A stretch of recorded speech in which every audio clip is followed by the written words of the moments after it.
এই যে আমার বাসায় কি অবস্থা দেখো সবাই। এই যে একজন, ওই যে একজন, উনি মাথা নিচে করে, উনি খুবই বিরক্ত যে আমার বিছানায় আমার আম্মুর সাথে সবাই কেন শুয়ে আছে।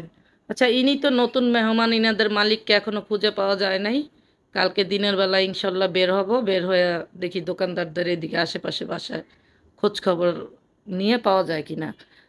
ইনিও তো, ইনি হচ্ছে আমার স্যারে, আমার বাসায় রেখে যায় যখন বিদেশে যায়। আর ইনাকে তো ফেরতই দিব। আর ইনি খুবই খুবই হিংসুটে। ইনি পরশু দিনও চলে গেছিল সাততলা, সাততলা থেকে আবার নিয়ে আসছি, সে ফাঁক পাইলেই দৌড় দেয়। এখন প্রবলেম হচ্ছে ইনিও ছেলে মানুষ, আর এই যে ইনিও ছেলে মানুষ, দুইটা ছেলে।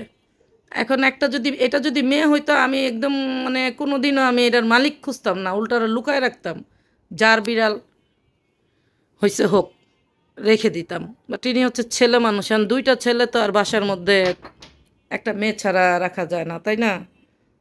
আর ইনিও মেয়ে মানুষ, কিন্তু বাট এ হচ্ছে গিয়ে স্পেশাল, এদের সাথে এদের কোনো তুলনা নেই।